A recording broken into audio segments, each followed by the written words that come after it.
এবার একটু মহিষাসুর নয় বর্ষাসুরের কথায় আসা যাক। পুজোয় এই বৃষ্টিই তো অসুর।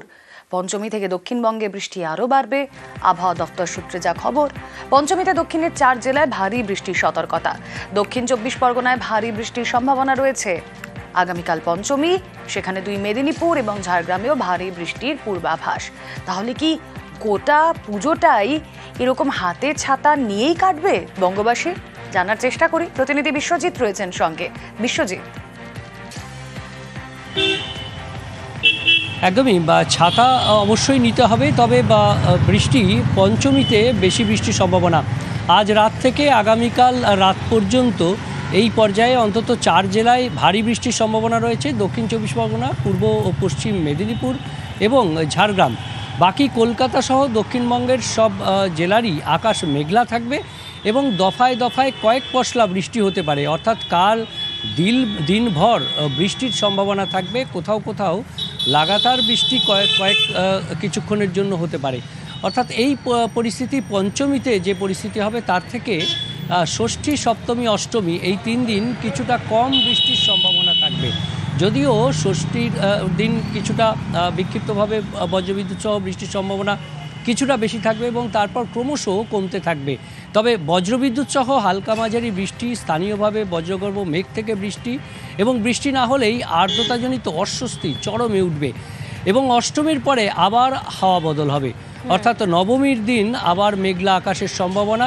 নবমীর রাত থেকে দশমী আবার ভাসতে পারে বাংলা। কলকাতাতেও ভারী বৃষ্টির আশঙ্কা করছেন আবহাওয়া বিজ্ঞানীরা।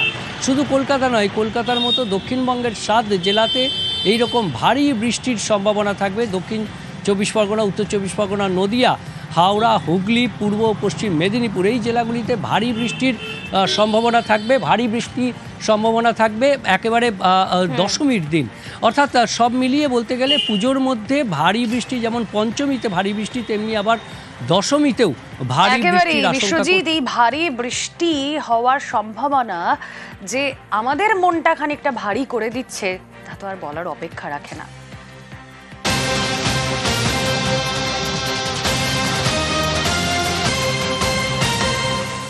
আর দেখুন চারপাশে যেসব ছবি আমাদের সামনে ধরা পড়ছে। প্রবল বৃষ্টি, তাতে ভেঙে পড়লো মণ্ডপের গেট। বারাসাতের কাজীপাড়ায় মণ্ডপের গেট ভাঙলো। টাকি রোডের উপর মণ্ডপ ভেঙে দুর্ঘটনা। মণ্ডপ ভেঙে আহত টোটো চালক, অবরুদ্ধ টাকি রোড।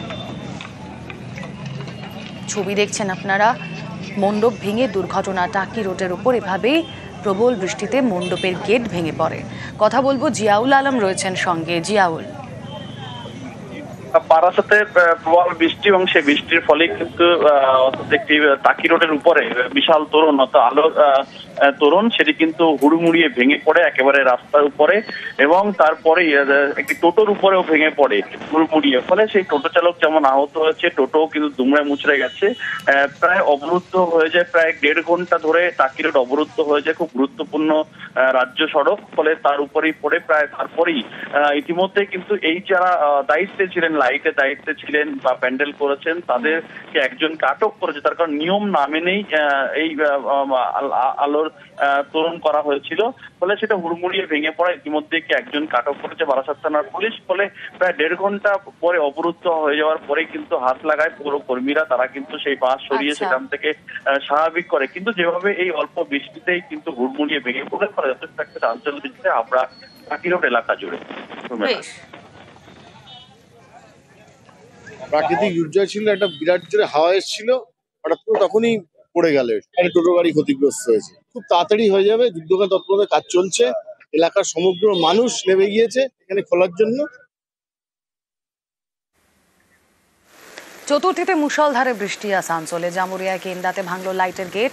তুমুল বৃষ্টিতে প্যান্ডেল হপিংয়েও প্রবল দুর্ভোগ।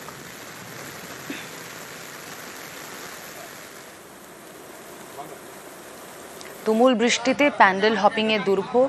এভাবেই মণ্ডপের একাংশ ভেঙে পড়েছে। চতুর্থীতেও মুষলধারে বৃষ্টি আসানসোলে। ভেঙে পড়েছে গাছও বিভিন্ন জায়গায়।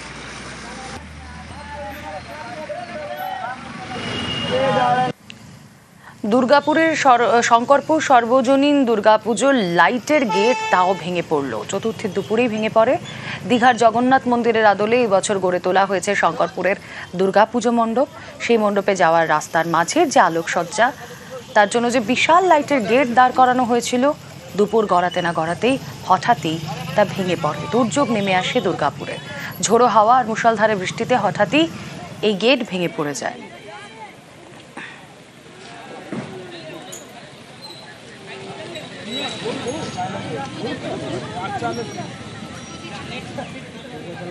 একের পর এক দুর্ঘটনা। শিলিগুড়ির পূর্ব বিবেকানন্দ পল্লী, সেখানে বহুতলে আগুন লাগে। পরিস্থিতি সামলাতে ঘটনাস্থলে দমকলের বেশ কয়েকটি ইঞ্জিন। শর্ট সার্কিট থেকে আগুন লাগে বলে অনুমান। পার্থ প্রতিনিধি রয়েছেন আমাদের সঙ্গে। পার্থ, পুজোর মুখেই অগ্নিকাণ্ডের ঘটনা, কি থেকে?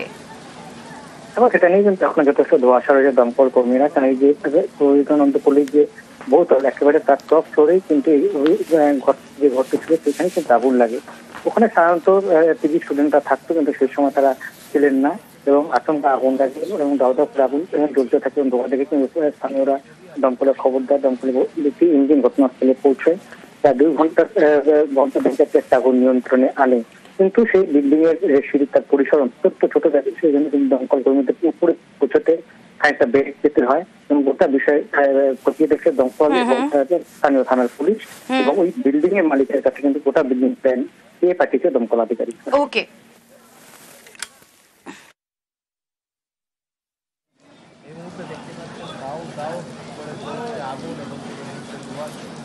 ছবি আপনাদের